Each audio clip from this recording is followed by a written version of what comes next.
bi ñu jógee dafa amoon daje ak ñi seex wàllum liggéey yëpp ci Sénégal annoncé ne que dina am ay waxtaan yoo xam ne dinañ ko amal ak les syndicats ak ñeneen ñi pour ñu mën a am benn pacte de stabilité sociale boo xam ne nii dinañ ko signé fête le 1er mai mais ndax mën nañ si am yaakaar si benn contexte boo xam ne nii ñu si mel ni waa G7 ñu ngi naan kenn boole leen si waxtaan yi ak tam si contexte boo xam ne nii am na ñu doon liggéey sa port sa CDC ak AIBD ak feneen ñoo xam ne nii ñu ngay ñàkk seen liggéey di ko xuntu. D'abord ci contexte ñàkkum liggéey bi contrat tamit contrat la ñun bu ñu ci lu ñu nekk di ci liggéey surtout mooy fexe ba ndaw Sénégal fu mu mën di nekk déjà am lu mu mën a liggéey parce que am formé nañu ko ci waaye tamit am offre bi nga xamante ne mën na ci répondre kon képp ku ñu gis mu ñàkk liggéeyam rek lu ñu metti la ndax xam nañu amoon revenu tàmm ko kenn xamalu la nga jàpp ci jàppale sa bopp jàppale sa njaboot boo ko ñàkkee jafe-jafe yi ngay tàbb nu mu métti loolu comprendre nañ ko ba pare. raxul politique. non j'arrive sur la réponse après appréciation yi ku ci nekk libre na pour def ko ñiñ fi fekk du ñun ñoo leen recruter en termes de régime mais nguuru Sénégal moo leen recruter ñu signé ay contrat ñoom ñu signé ne que liggéey gii ñu leen jël bu demee ba app bii jeex li leen boole dafay jeex mooy contrat à durée déterminée. contrat à durée déterminée mooy contrat boo xam ne bés la ñuy xaar rek ba jotee contrat bi jeex na mais bu ñu ñëwee nag ki la employé woon dem ba terme boobu jot soxlaatul li taxoon mu employé la mais qu'est-ce qu'il fait day reconsidérer waat le contrat mën na renouveler mën na bañ a renouveler ci ay structures yu bari loolu moo fa xew des contrats qui ont été signés avant nous ay contrats yu ñu signé woon ñooñu signé ko nangu ne bu app bi jotee contrat bi dina jeex app bi jot tombeeg ñu egg si contrat bi jeex na parce que app bee ko jeexal ñooñu renouveler wuñu lan moo ko waral ci structure yu bari dañoo recruter loo xamante ne en fait structure bi soxlawu ko te sénégalais yi foog ñu xam ne loolu loraange lay jur ci réew mi loraange boobu du teguwaat ci ñoom dama lay jox rek un cas très patent muy cas Air Sénégal bi nga xamante ne démb la ñu def un conseil interministériel muy kaaw poste te commencé woon tamit nekk kaaw port politiciens yi dañu bëgg a jël État di ci régler des questions d'emploi par le public c'est pas possible te di ko def surtout nag pour caser ay clientèle politique une entreprise publique ou privée du pour caser clientèle politique c'est pour prendre en charge benn secteur am rentabilité màgg def leneen mais le cas de Air Sénégal voilà une compagnie boo xam ne mais chaque mois État injecté ci ay dizaines de milliards pourquoi parce que compagnie baa ngi am 4 avions déjà nu ñu structuré jëndum yenn avions yi rek ak yenn avions yi ñuy jënd rek mun c'était pas le meilleur schéma qu'il fallait faire jënduñu avions yi war nuñ ko jëndee baaxul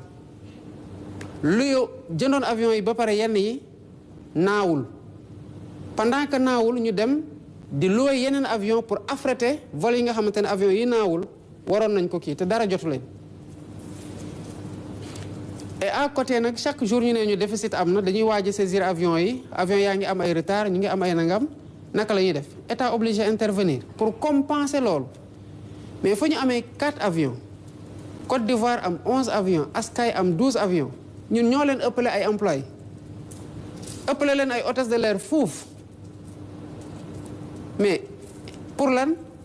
pour régler le problème d'une centaine ou de 200 personnes 600 personnes maximum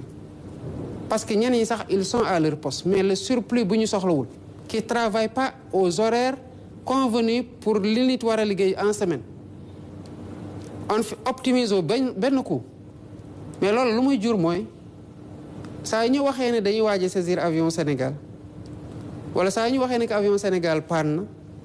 wala saa ñu waxee ne war nañoo jox Air Sénégal pour mu fay ay salaire am gouvernement bu obligé génnee par exemple 10 milliards dugal ko Air Sénégal mais 10 milliards yooyu xëy na mënoon na contribuer ñu yokk ko ci li créer ay emploi 10 milliards ñaata jeunes lañ ci mën a financer mais aka bari te am na ci ñoo xamante ne bu ñu leen ci financer ñu demal seen bopp ba emploi yeneen ñu koy def Air Sénégal di ko def Poste voilà une entreprise qui fait 1 milliard quelque de chiffre d'affaires pour des charges de 12 milliards 13 milliards yu teg bon évidemment il y a le service public ci zone yi nga xamante ne ñenn ñi nekkuñu fa mais les employés qu'il y a au sein de la Poste c'est excessif par rapport ak li Poste soxla lan moo ko andi directeur bu ñëw xool clientèle politique am ñu ne ko léegi falu nga léegi gaawal utal ñu liggéey ñoo doon daw si sa gannaaw suba ngoon guddeeg bëccëg bu ñu bàyyi fii ñuy dugal ci yoo secteur ci entreprise yoo xamante ne entreprise publique la di signer ay CDI di doubler emploi yi ba mu dem sax ba ñu bëri ñoo xamante ne en fait c'est parce que entreprise bi soxlawu leen dañu leen recruter ñenn ñi toog di def leneen ñenn ñi sax ñu ngi bitim réew ñu compte di leen fay ci même compte yi ñu bàyyi fi seen carte bancaire wala seen chèque ay ñeneen di ci bénéficier wu en fait réew mënul doxee noonu il nous faut trouver des réponses ci situation emploi bi mais il nous faut sauver les entreprises pour que ñu bañ a nekk des gouffres à milliards yoo xam ne dañ ciy daw weer wu nekk at wu nekk mu tere ñu investir dans la formation professionnelle et dans la création d'opportunités d'emploi raxul benn politique sénégalais yi fi nekk même responsabilité laa am en tant que président de la République sur tout le monde xooluma ci kan moo ci Pastef xooluma ci kan moo ci keneen xooluma ci kan moo ci keneen quand il faut créer des opportunités mais dans certaines sociétés comme la CDC mais dañuy waxtaan ak nit ñi ñu nangoo ñu fay leen c'est des clauses qui sont prévues dans la législation sénégalaise de négocier pour que nit ki dem uti leneen nga am loo ko fay mu dem mais recruter nañu la soxlawuñu la par force nag da nga fay toog parce que dans tous les cas état recruté na ba pare mais ça signifie qu'on condamne cette structure là à une mort certaine et pour longtemps état war a ñëw nag di injecter affaire tout le temps ci biir structure yooyu y a rien de ciblé c'est des options politiques souvent douloureuses mais qu'il nous faut assumer parce que c'est pas la voie bi ñu koy def depuis des années entreprise yaa ngi disparaître di gën a wàcc di gën a moins performante et puis di gën a moins compétitive dans un environnement sous-régional boo xamante ne il est de plus en plus agressif même y compris secteurs yi nga xamante ne amoon nañ ci avancé on commence à avoir du recul le cas du port est patent les autres ont fait des investissements majeurs parce qu'ils ont les moyens de le faire le port croule sous le poids de dettes yoo xamante ne mais amatul woon investissement yi mu mën a def mais là le port respire à nouveau parce qu'on a desserré la masse salariale bu demee nag ba port amaat embelli bu tax mu recruter waat mais dina recruter waat en fonction de ses besoins et c'est pareil dans tous les autres secteurs. Très bien, Monsieur le Président. Donc, le pacte de stabilité sociale li ci am solo mooy wax nañu ak les acteurs sociaux wax nañu leen ni réew mi mel am nañu yaakaar ne comprendre nañu ko ñun nu ñu ko comprendre te gis nañu ñu bari ñoo xamante ne désactivé nañu par rapport ak plateforme revendicative yi ñu amoon ñu ngi waxtaan am naa yaakaar ci waxtaan bu ñu waxtaan ñëpp nañ ci gis seen bopp ba ñu mën a mayante diir goo xamante ne duñu am contre performance yoo xamante ne dafay jóge ci man mer naa banque naa sama yoxo parce que fii réew mi toll mais lu ñu war mooy bu ñu doon liggéey ñaari waxtu ñu liggéey ñeenti waxtu pour dabu mais pas war a liggéey ñaari waxtu banque suñu loxo benn waxtu ne dañoo mer il faut que ñu régler suñu problème bëgg nañoo répondre